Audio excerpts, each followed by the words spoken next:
Ngushimiye ko uri kumva ibiganiro byacu tukunyuzaho kuri YouTube channel KB 250 Akanya TV. Ubwizigame bw'igihe kirekire bw'ejo hazaza.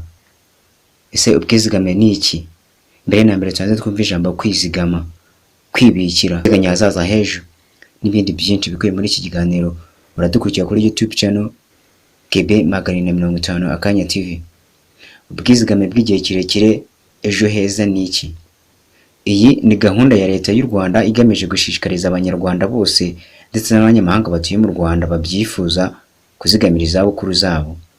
Mu bwizigame bw'igihe kirekire bukorwa hashingiwe ku musanzu cyangwa se ku misanzu itangwa kuri konti yo kwizigama mu kigo cy'igihugu cy'ubwiteganyirize RSSB, icyahoze ari Caisse Sociale du Rwanda.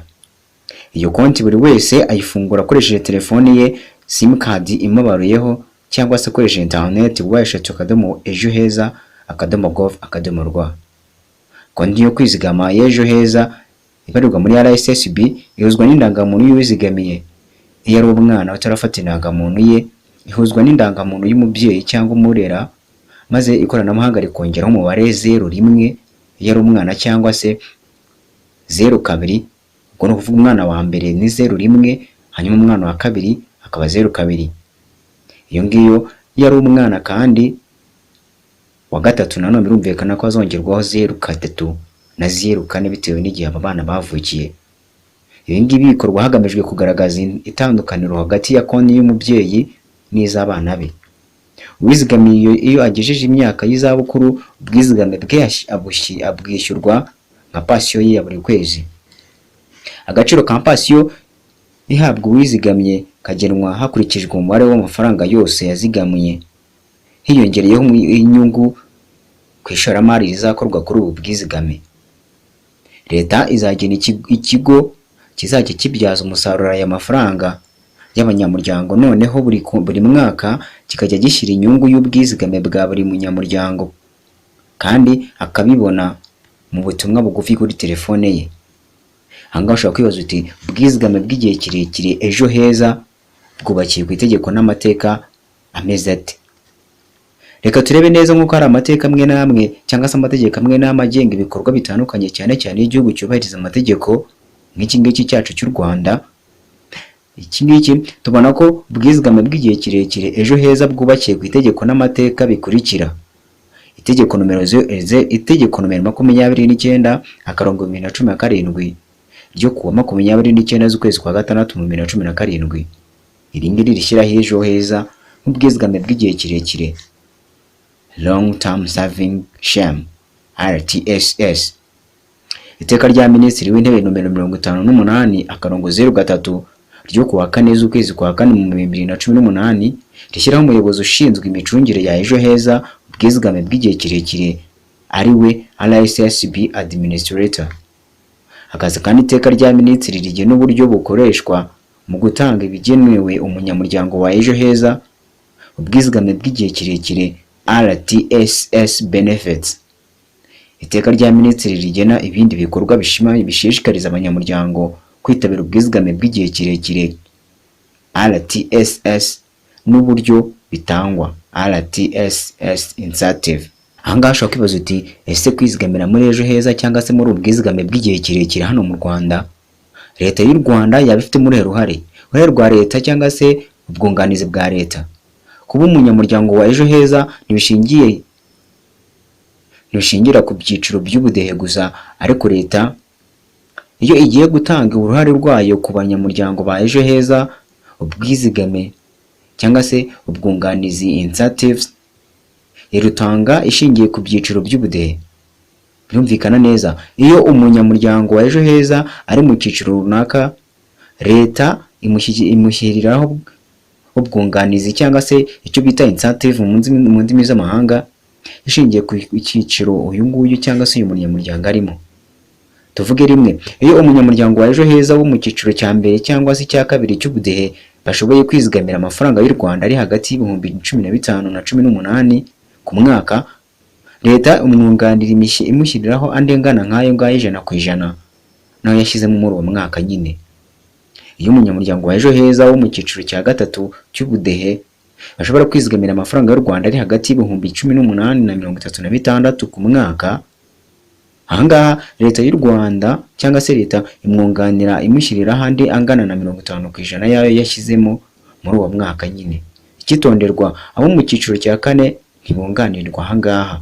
Cyumvikane neza, iyo umunyamuryango wa Ejo Heza ufite imyaka 16 kuzamura yitabye Imana, amaze nibura umwaka umwe muri ubwo bwishingizi cyangwa se muri ubwo bwizigame, kandi yarujuje uruhare asabwa kugira ngo leta imwunganire, leta itanga amafaranga y'u Rwanda angana na miliyoni 1 y'amafaranga y'u Rwanda y'impozamarira ku bazungura ba nyakwigendera, ikanatanga andi mafaranga 250 y'ubwishingizi bwo gushyingura.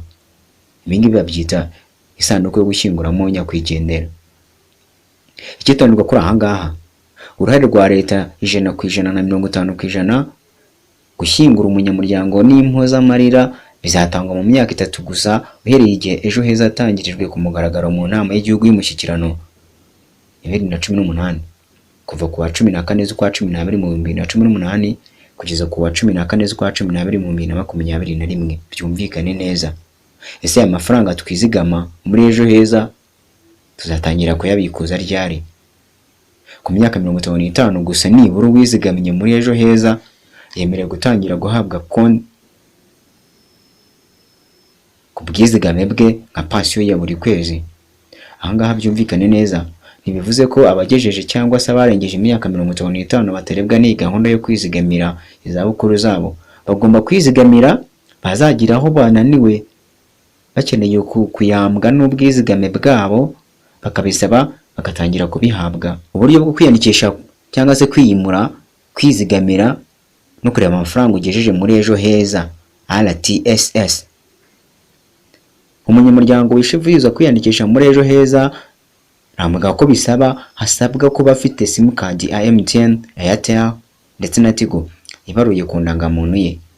Dore uko bikorwa. Niba ufite telefone yawe uri gukurikira ikiganiro cyacu hano, wayifata maze tukagendana nawe bikora. Kanda akanyenyeri 506 urwego wemeze, hitamo ururimi maze wemeze, hitamo 3 kwiyandikisha maze wemeze, shyiramo nimero y'indangamuntu yawe cyangwa iy'undi muntu ushaka kwandikisha muri Ejo Heza maze wemeze.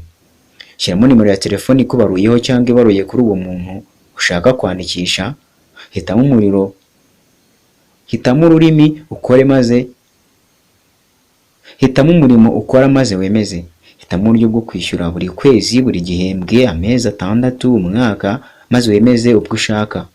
Shyiramo amafaranga uzajya wizigamira bitewe n'uburyo wahisemo haruguru, niba buri kwezi, buri gihembwe, buri mwaka maze wemeze. Urahita ubona ubutumwa bwemeza ko ubaye umunyamuryango wa Ejo Heza. Ikitonderwa ahangaha, ushobora kwiyandikisha ukoresheje urubuga rwa internet uciye kuri www.ejoheza.gov.rw, ari naho duca twandika abana bari munsi y'imyaka 16 y'amavuko. Iyo ushoje kwiyandikisha cyangwa kwandikisha umwana ukoresheje uru rubuga, ushobora no gusohora ifishi akajya yiba. Ushobora no gusohora ifishi ukajya kuyibika iwawe. Kabiri, kwiyimura.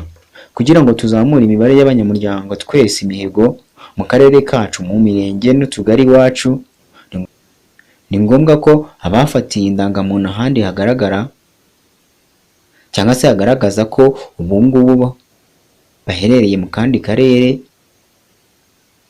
Ushaka kubigenza gutyo kugira ngo tuzamure imihigo y'akarere. Uko guhindura aho utuye bikorwa gutya.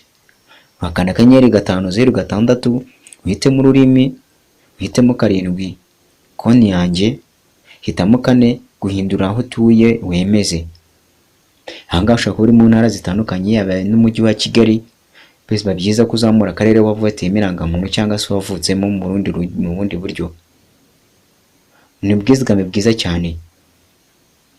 Amagaraka leta y'u Rwanda ikabishishikariza abantu bose batandukanye, abanyarwanda b'ingeri zose n'abaturarwanda kwitabira ikigega cy'ubwizigame bw'igihe kirekire Ejo Heza. Reka natwe duhiniranga ikiganiro twagirana uyu munsi, tugushishikariza gukomeza gukora ibiganiro byacu, ariko tunakubwira ngo mbere y'uko ugenda banza ukane kuri ako kantu gatukura kanditseho subscribe, hanyuma numara kugakanda kagahinduka igitare, urakanda hirya ako kandi kanditseho kameze nk'inzogera maze ukandeho. uzajya ubona ibiganiro byacu kandi byiza ako kanya. Ndagushimira kuba uri kumva ikiganiro cyacu kuri Kebe 250 Akanya TV cyangwa se Kebe 250 TV. Ibiganiro byacu nakagaruka. Ndabashimiye.